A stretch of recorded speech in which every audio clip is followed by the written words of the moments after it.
একটি বর্গক্ষেত্রের কর্ণ অপর একটি বর্গক্ষেত্রের কর্ণের দ্বিগুণ হলে তাদের ক্ষেত্রফলের অনুপাত কত? দেখো, আমি আগে একটু ডিটেলসে করে দিচ্ছি, পরে শর্ট টেক্সটাই আসছি। আমি ধরে নিচ্ছি যে বর্গক্ষেত্রের বাহু হয়ে যাচ্ছে এ, তাহলে অপর যে বাহুর বর্গক্ষেত্র যেহেতু কর্ণ দ্বিগুণ, তার মানে ওই বর্গক্ষেত্রটার বাহুও দ্বিগুণ হবে, তাহলে ওটা হয়ে যাচ্ছে 2a। তাহলে যে বর্গক্ষেত্রের বাহু এ তার কর্ণ কত হবে? a√2, এবং যে বর্গক্ষেত্রের বাহু 2a তার কর্ণ হয়ে যাবে 2a√2। এবারে কি বলেছে না, এদের আমরা এভাবেও ধরতে পারতাম যে একটা কর্ণ a√2 আর একটা কর্ণ 2a√2। তাহলে যে বাহুটার যে বর্গক্ষেত্রের কর্ণ a√2 তার বাহু a, এবং যে বর্গক্ষেত্রের কর্ণ 2a√2 তার বাহু 2a। তাহলে এদের ক্ষেত্রফল কত হয়ে যাবে না, যে বর্গক্ষেত্রের বাহু a তার ক্ষেত্রফল হয়ে যাবে a², যে বর্গক্ষেত্রের বাহু 2a তার ক্ষেত্রফল হয়ে যাবে 2a², দ্যাট ইজ 4a²। তাহলে আমাদের কি চেয়েছে? এই দুটোর অনুপাত চেয়েছে। তাহলে অনুপাত কত হবে? বোথ সাইড a² কেটে যাবে, দ্যাট ইজ 4:1। অপশান বি হয়ে যাবে অ্যান্সার। কিন্তু পরীক্ষার হলে আমরা এইভাবে করব না। কিভাবে করব দেখো, কি বলেছে না, একটার কর্ণ অপরটার কর্ণের দ্বিগুণ, মানে একটার কর্ণ যদি 1 হয় তাহলে অপরটার কর্ণ 2। আমি কোনো √2 কিছু আসছি না। একটার কর্ণ যদি 1 হয় অপরটার কর্ণ 2। এটা বাহুর ক্ষেত্রেও হতে পারে, কর্ণর ক্ষেত্রেও হতে পারে, এবং পরিসীমার ক্ষেত্রেও হতে পারে। ঠিক আছে, বর্গক্ষেত্রের ক্ষেত্রে বাহু, কর্ণ, পরিসীমা, যে কোনো তিনটে যে কোনোটাই বলুক না কেন, যে একটার থেকে অপরটা 2 গুণ 3 গুণ n গুণ, সেক্ষেত্রে ক্ষেত্রফল যখন চাইবে তখন কি করব না, বোথ সাইডকে হোল স্কোয়ার করে দেব। ক্ষেত্রফলের অনুপাত চাইছে সেহেতু বোথ সাইডকে হোল স্কোয়ার করে দেব। অনুপাত চাইলে অবশ্যই এটা হবে। তাহলে 2² = 1² করে দিলাম। যদি n গুণ হতো একটার থেকে আরেকটা, তাহলে n² = 1² বা n:1। 2² = 1² মানে 4:1। অপশান বি হয়ে যাবে অ্যান্সার। নেক্সট দেখো কি বলেছে, একটি বর্গক্ষেত্রের বাহুর দৈর্ঘ্য 10 মিটার, তার বাইরের চারিদিকে পরিসীমা বরাবর 1 মিটার চওড়া রাস্তার ক্ষেত্রফল কত বর্গমিটার? আমি একটা ছবিটা এঁকে নিচ্ছি। এটা একটা বর্গক্ষেত্র, বলছে এর বাইরের চারিদিকে 1 মিটার চওড়া একটা রাস্তা রয়েছে। এই রাস্তাটা চওড়া হচ্ছে 1 মিটার। ভেতরের যে বর্গক্ষেত্রটা তার বাহুর দৈর্ঘ্য দেওয়া আছে 10 মিটার, এবং এই রাস্তাটা যদি 1 মিটার চওড়া হয়, এদিকেও 1 মিটার চওড়া, এদিকেও 1 মিটার চওড়া, তাহলে এই দৈর্ঘ্যটার টোটাল কত হয়ে যাবে? 10 + 1 + 1 মানে 12। যেহেতু চারিদিকেই 1 মিটার করে রাস্তা রয়েছে, তাহলে বাইরের যে বর্গক্ষেত্রটা তার বাহুর দৈর্ঘ্য হয়ে যাবে 12। তাহলে বাইরের যে বর্গক্ষেত্র তার ক্ষেত্রফল থেকে ভেতরের বর্গক্ষেত্রের ক্ষেত্রফল বিয়োগ করে দিলেই আমরা রাস্তার ক্ষেত্রফল পেয়ে যাব। তাহলে কি করব, বাইরের যে বাহুটা রয়েছে তার হোল স্কোয়ার করে দিলে আমরা বাইরেরটার ক্ষেত্রফল পেয়ে গেলাম, মাইনাস ভেতরেরটার ক্ষেত্রফল 10², দ্যাট ইজ 12² - 10², 144 - 100 কত হয়ে গেল? 44। অপশন সি হয়ে যাবে অ্যান্সার। পরীক্ষার সময় কি করব, এখানে ভেতরেরটা দেওয়া আছে 10 মিটার, তাহলে তার ক্ষেত্রফল হয়ে যাচ্ছে 10², আর বাইরেরটা কত হবে না, যেহেতু 1 মিটার করে বাড়ছে তাহলে 10 + 1 + 1। যদি 2 মিটার করে বাড়তো 10 + 2 + 2, মানে দুবার এর ডবল এর সাথে যোগ করতে হবে। তাহলে 10 + 2 মানে 12। এখানে যদি 5 মিটার করে রাস্তাটা থাকতো তাহলে 5 + 5 10 + 10 20 হয়ে যেত। দিয়ে বাইরেটার থেকে ভেতরের ক্ষেত্রফল বিয়োগ করে দিলেই আমরা অ্যান্সার পেয়ে যাব। দেখো, একই ধরনের অঙ্ক রয়েছে, শুধু এখানে বাঁধানোর জন্য খরচা কীরকম হবে সেটা এক্সট্রা দেওয়া আছে। একটি বর্গাকার পার্কের বাহুর দৈর্ঘ্য 20 মিটার, তার বাইরের চারিদিকে 2 মিটার চওড়া রাস্তা প্রতি বর্গ মিটারে 10 টাকা হিসাবে বাঁধাতে কত টাকা খরচ হবে? মানে আমাকে আগে রাস্তার ক্ষেত্রফল বের করতে হবে। তাহলে রাস্তার ক্ষেত্রফল ডাইরেক্ট কিভাবে বের করব? না, বাহুর দৈর্ঘ্য দেওয়া আছে কত? 20, তাহলে 20 স্কোয়ারটা বিয়োগ করব। কার থেকে বিয়োগ করব? না, বাইরের যে বর্গক্ষেত্রটা হচ্ছে, বাইরের বর্গক্ষেত্রের বাহুর দৈর্ঘ্য কত হবে? 20 প্লাস 2 প্লাস 2 মানে 20 প্লাস 2 4 হয়ে যাচ্ছে, এর ডবল 4, তাহলে 24, 24-এর হোল স্কোয়ার মাইনাস 20-এর হোল স্কোয়ার, এটা হয়ে যাচ্ছে রাস্তাটার ক্ষেত্রফল। তাহলে 24-এর হোল স্কোয়ার কত? 576 মাইনাস 20-এর 400, তাহলে 176 বর্গ মিটার। তাহলে প্রতি বর্গ মিটার 10 টাকা করে খরচ করলে কত হচ্ছে? 176 গুণিত 10, দ্যাট ইজ 1760 টাকা।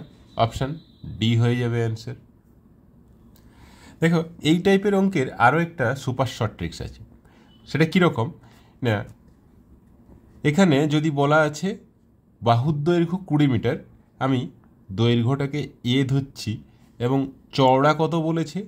2 মিটার, সেটাকে ডব্লু ধরছি, ওয়াইড। তাহলে বাহুর দৈর্ঘ্য এ আর রাস্তার চওড়া যদি ডব্লু হয়, সেক্ষেত্রে সূত্রটা হয়ে যাবে এরকম: 4 অফ চওড়া যেটা মানে ওয়াইড ইন্টু এ প্লাস ডব্লু, এটা হয়ে যাবে রাস্তার ক্ষেত্রফল। রাস্তার ক্ষেত্রফল যে 2 মিটার চওড়া এখানে বলেছে, 2 মিটার চওড়া যে রাস্তাটা, ওর ক্ষেত্রফল হয়ে যাবে কত?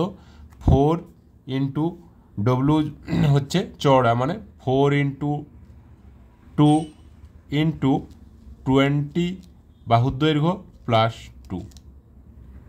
তাহলে দেখো, 4 গুণিত 2 8 গুণিত 22 কত হচ্ছে? 22 8 176। তাহলে আমরা ডাইরেক্ট পেয়ে গেলাম ক্ষেত্রফল। 10 টাকা করে বলেছে, তাহলে এর সাথে 10 গুণ করে দিলে কত টাকা খরচ হবে সেটা পেয়ে যাবো 1760 টাকা। অপশন ডি ছিল অ্যান্সার। তাহলে আবার বলছি, সূত্রটা কি? 4 ইন্টু চওড়া মানে ডব্লু ওয়াইড করে দিচ্ছি, ইন্টু বাহু এ প্লাস চওড়া, that is 4 into 2 into 20 plus 2। এটা করলে আমরা ডাইরেক্ট রাস্তার ক্ষেত্রফল পেয়ে যাব। এখানে যদি ভেতরের দিকে হতো তখন এটা মাইনাস হয়ে যেত। যখন আসছি সেখানে আবার দেখিয়ে দেব ভেতরের দিকে রাস্তা যখন থাকবে। নেক্সট দেখো কি বলেছে, একটি বর্গাকার বাগানের পরিসীমা 40 মিটার, বাগানটিকে ঘিরে বাইরের চারপাশে 30 সেন্টিমিটার চওড়া একটি পথ 5 সেন্টিমিটার গুণিত 2 সেন্টিমিটার আকারের মার্বেল দিয়ে বাঁধাতে কতগুলি মার্বেল লাগবে? উপর দিকে একটু তুলে নিচ্ছি। দেখো, এখানে দেওয়া আছে পরিসীমা 40 মিটার, তার মানে পরিসীমা আমরা কি করলে পাই? 4 ইন্টু বাহু, মানে এখানে এ যদি ধরি, এটা ইকুয়ালস টু পরিসীমা, দ্যাট ইজ 40 মিটার দেওয়া আছে। তাহলে বাহুর দৈর্ঘ্য কত হয়ে যাবে? 40/4, দ্যাট ইজ 10 মিটার, বা 10 মিটারকে যেহেতু এগুলো সেন্টিমিটারে আছে, আমি সেন্টিমিটারে কনভার্ট করব। তাহলে 1 মিটার সমান কত সেন্টিমিটার? 100 সেন্টিমিটার। তাহলে 10 মিটার সমান 10-এর পরে আরও দুটো জিরো, মানে 10 গুণিত 100, দ্যাট ইজ 1000 সেন্টিমিটার। এবারে আমাকে কি বলেছে? না, বাইরের চারপাশে 30 সেন্টিমিটার চওড়া পথ রয়েছে। তাহলে বাহুর দৈর্ঘ্য পেলাম 1000, রাস্তার চওড়া পেলাম 30 সেন্টিমিটার। তাহলে বাইরের যে রাস্তাটা তার ক্ষেত্রফল কত হবে? 4 ইন্টু চওড়া কত? 30 গুণিত বাহুর দৈর্ঘ্য প্লাস চওড়া, মানে 1000 প্লাস 30, 1030 ডাইরেক্ট লিখে দিচ্ছি। এবারে এটা আমরা রাস্তার ক্ষেত্রফল পেয়ে গেলাম। আর বাইরের যে টাইলসগুলো দেওয়া, মার্বেলগুলো দিয়ে বাঁধানো হবে, তার ক্ষেত্রফল, তার লম্বা চওড়া দেওয়া আছে 5 সেন্টিমিটার গুণিত 2 সেন্টিমিটার। তাহলে এইটাকে আমি যদি 5 গুণিত 2 দিয়ে ভাগ করে দিই, তাহলে ডাইরেক্ট আমি অ্যান্সার পেয়ে যাব। তাহলে 5 গুণিত 2, নিচে রেখে দিলাম 5 গুণিত 2। এবারে 5 2 10, মানে এখান থেকে আমি একটা 0 কমে দিলাম। 10 দিয়ে ভাগ করলে 1030কে 103 হয়ে যাবে। তাহলে 30 গুণিত 4 কত হচ্ছে? 120, আর গুণিত 103। এবারে একটা 0 রেখে দাও, 12 দিয়ে গুণ করো, 12 3 কত? 36, 3 বসে গেল, 12 একে 12, মানে 12,360 হয়ে যাবে অ্যান্সার।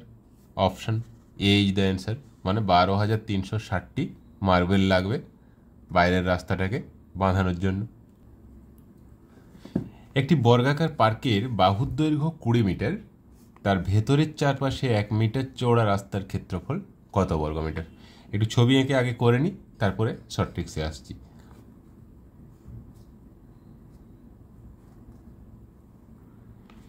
এটা হচ্ছে বর্গাকার পার্কের বাহুর দৈর্ঘ্য, দ্যাট ইজ 20 মিটার। এবারে বলছে ভেতরের চারপাশে 1 মিটার চওড়া রাস্তার ক্ষেত্রফল, মানে ভেতর দিকে একটা 1 মিটার চওড়া রাস্তা রয়েছে। তাহলে এই ভেতরের যে বর্গক্ষেত্রটা হচ্ছে তার দৈর্ঘ্য কত? এদিকেও 1 মিটার কমছে, এদিকেও 1 মিটার কমছে, মানে 18 মিটার হয়ে যাচ্ছে। তাহলে এই রাস্তাটার ক্ষেত্রফল আমরা কি করে পাবো? না, বাইরের ক্ষেত্রফল মাইনাস ভেতরের ক্ষেত্রফল, that is 20 square minus 18 square. 20 whole square কত? 400, minus 18 whole square 324, that is 76 হয়ে যাবে answer. Option C is the answer. তো এর জন্য আর মনে হয় এটাও খুব যথেষ্টই ইজি এবং কম সময়েই হয়ে যাবে। তো আরও একটা শর্ট ট্রিক্স আছে, যেটা আগে দেখিয়েছিলাম। ওখানে কি দেখিয়েছিলাম? 4 ইন্টু চওড়া ইন্টু বাহুর দৈর্ঘ্য, বাহুর দৈর্ঘ্যকে আমি এ ধরছি প্লাস, ওখানে প্লাস ছিল, আর এখানে যেহেতু ভেতরের দিকে এটা মাইনাস ডব্লু হয়ে যাবে। যদি বাইরের দিকে হয় তখন প্লাস হবে, আর যদি ভেতরের দিকে হয় তখন মাইনাস হবে। তাহলে এটা করলে আমরা ডাইরেক্ট অ্যান্সার পেয়ে যাব। 4 ইন্টু চওড়া কত? 1 গুণিত 20 মাইনাস 1, দ্যাট ইজ 19, 19 4 76। মানে সূত্রটা যদি মুখস্থ থাকে তাহলে এটা ইজিলি হয়ে যাবে এবং কম সময়েও হয়ে যাবে। আদারওয়াইজ এইভাবে করাটাও খুব একটা টাইম টেকিং নয়। একটি বর্গাকার পার্কের ক্ষেত্রফল 400 বর্গমিটার, তার ভেতরের চারপাশে 2 মিটার চওড়া রাস্তা প্রতি বর্গমিটারে 100 টাকা হিসাবে বাঁধাতে কত টাকা খরচ হবে? দেখো, পার্কটির ক্ষেত্রফল 400 বর্গমিটার, তার মানে তার বাহুর দৈর্ঘ্য কত হবে? √400, দ্যাট ইজ 20 মিটার, 20 মিটার। এবারে ভেতরের চারপাশে 2 মিটার চওড়া রাস্তা প্রতি বর্গমিটারে 100 টাকা হিসাবে বাঁধাতে কত খরচ হবে? আমরা দুভাবেই করতে পারি। এটা যদি 20 মিটার হয় তাহলে ভেতরের দৈর্ঘ্য কত হয়ে যাবে? 2 + 2 4 কমে যাবে, মানে 16 মিটার। তাহলে 20 square minus 16 square, that is 400 minus 16 square কত? 256, মানে 144। তাহলে প্রত্যেক বর্গমিটারে 100 টাকা করে খরচা হলে 144 গুণিত 100, 14,400। অপশান ডি হয়ে যাবে অ্যান্সার। আর সূত্র ধরে যদি করি তাহলে 4 ইন্টু চওড়া কত? 2 মিটার গুণিত দৈর্ঘ্য 20 মাইনাস 2, ডাইরেক্ট 18 লিখে দিচ্ছি। তাহলে 18 2 36 4, 36 2 72, 144 হয়ে যাচ্ছে। তাহলে গণিত 100 করলে সেই 14,400। যেভাবে খুশি করা যেতে পারে, যার যেটা ইজি মনে হবে। অপশান ডি হয়ে যাচ্ছে অ্যান্সার। নেক্সট দেখো, একটি বর্গাকার পার্কের পরিসীমা 100 মিটার, তার ভেতরের চারপাশে 1 মিটার চওড়া পথ আছে, পথটিকে বাঁধাতে 8 সেমি গুণিত 4 সেমি মাপের কতগুলো ইট লাগবে? আচ্ছা, পরিসীমা 100 মিটার দেওয়া আছে, তাহলে বাহুর দৈর্ঘ্য কত? পরিসীমাকে 4 দিয়ে ভাগ করলে বাহুর দৈর্ঘ্য পেয়ে যাব। তাহলে 100/4, দ্যাট ইজ 25 মিটার। দেখো, এগুলো যেহেতু সেন্টিমিটার আছে, আমাকে এটা সেন্টিমিটারে কনভার্ট করতে হবে। তাহলে কত সেন্টিমিটার হচ্ছে? 2500 সেন্টিমিটার হয়ে যাবে, কারণ 1 মিটার ইকুয়াল টু 100 সেন্টিমিটার। তাহলে 25 মিটার ইকুয়াল টু 2500 সেন্টিমিটার। এবারে কি বলেছে না, ভেতরের চারপাশে 1 মিটার চওড়া পথ রয়েছে, তাহলে সেই 1 মিটার চওড়া পথকে বাঁধাতে এই এত মাপের কতগুলো ইট লাগবে। আচ্ছা, 1 মিটার চওড়া মানে 100 সেন্টিমিটার চওড়া বলতে পারি। তাহলে ভেতরের যে রাস্তাটা তার ক্ষেত্রফল কত হয়ে যাবে?